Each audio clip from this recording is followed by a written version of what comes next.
Olá, bonitos!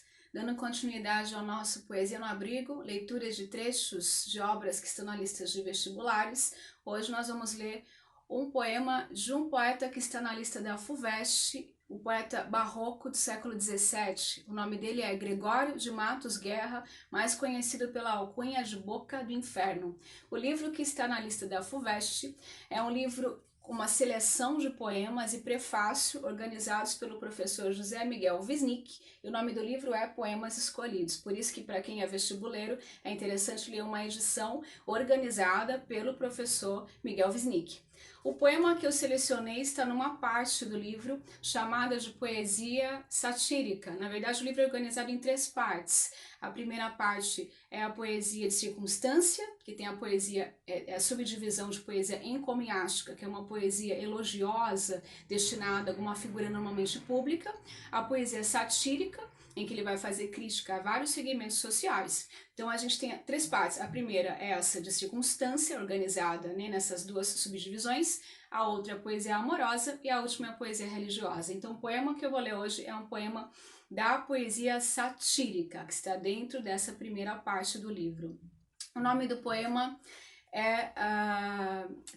na verdade tem uma didascália que é comum nas poesias do Gregório de Matos Guerra, nas poesias na verdade do barroco do século XVII, que é um título longo, e a didascália é a seguinte: juízo anatômico dos achaques que padecia o corpo da República em todos os membros, em inteira definição do que em todos os tempos é a Bahia. Então veja bem que ele vai fazer uma crítica à chamada cidade da Bahia naquela época. Vamos lá? Epílogos. Que falta nesta cidade? Verdade. Que mais por sua desonra? Honra. Falta mais que se lhe ponha? Vergonha.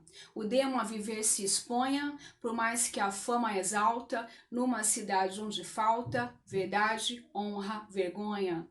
Quem a pôs nesse socrócio, negócio? Quem causa tal perdição, ambição? E o maior desta loucura, usura, notável desaventura, de um povo nécio e sandeu, que não sabe o que perdeu, negócio, ambição, usura. Quais são os seus doces objetos, pretos? Tem outros bens mais maciços, mestiços? Quais destes lhe são mais gratos, mulatos? Dou ao demo os insensatos, dou ao demo a gente asnal, que estima por cabedal, pretos, mestiços, mulatos. Quem faz os círios mesquinhos, meirinhos? Quem faz as farinhas tardas, guardas? Quem as tem nos aposentos, sargentos? Os círios lá vêm aos centos, e a terra fica esfaimando, porque os vão atravessando meirinhos, guardas, sargentos.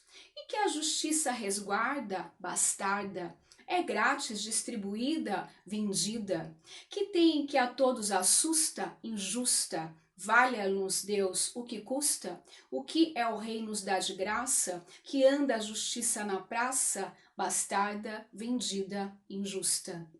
E vai pela cleresia, simonia, e pelos membros da igreja, inveja, cuidei que mais se lhe punha, unha, sazonada caramunha, enfim, que na santa sé, o que mais se pratica é simonia, inveja, unha.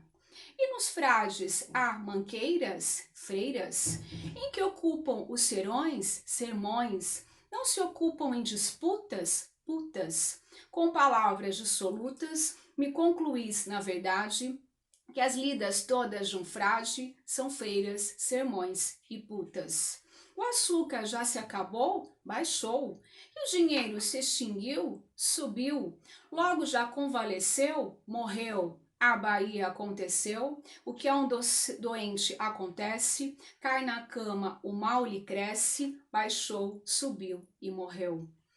A Câmara não acode? Não pode, pois não tem todo o poder? Não quer.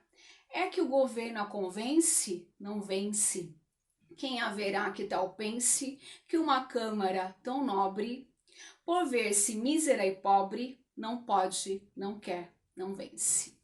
Esse poema é um poema organizado com uma estrutura chamada de disseminação e recolha, em que os poemas em que os versos, né, as estrofes colocam determinadas palavras que são recolhidas para se fazer uma determinada crítica. A gente percebe que a crítica aqui é a vários segmentos sociais, não é à toa que o Gregório de Matos Guerra ganha a alcunha, né, o apelido de Boca do Inferno, mas a gente percebe que apesar de ser um poeta do seu tempo, apesar de ser um poeta polêmico, a gente percebe que a poesia dele dialoga com o nosso tempo em alguns momentos aí. É como, por exemplo, a postura que ele coloca do poder público, né, a própria Câmara aqui como indiferente ou como, né, um poder que não consegue fazer muito para resolver problemas políticos internos. A gente percebe também uma crítica à figura dos pretos e dos mulatos. Os mulatos, em especial, Gregório de Matos Guerra, ele era muito crítico à miscigenação. Na verdade, ele era crítico a qualquer questão que pudesse permitir uma mobilidade social. E para ele, os mulatos, que não são nem brancos e nem negros, eles facilitam uma mobilidade social. Ele era crítico, por exemplo, à nobreza da terra ou à fidalguia ilegítima. Para ele, uma figura, ela merece o que ela tem, ela merece as benesses que tem, de acordo com a sua origem, sendo nobre, ok? Não sendo nobre, paciência. Então a gente vê que é um poeta bastante polêmico, mas a sua poesia, em especial hoje, nesse momento, ela dialoga bastante com o nosso tempo, digamos assim. Apesar de ser então do seu tempo, ela tem aí um quê que vai se perpetuando ao longo dos tempos do nosso país. Eu tenho umas ressalvas aqui, uma relação meio conflituosa com o Gregório, mas tenho que confessar que a sua habilidade, a engenhosidade gregoriana, ela é sensacional. Fico por aqui com esse poema polêmico, mas um poema que faz aí a gente pensar um pouquinho sobre a condição no nosso país naquele tempo e também nesse tempo, e a gente se vê num outro momento, numa leitura de um outro poema da lista de vestibular. Até mais!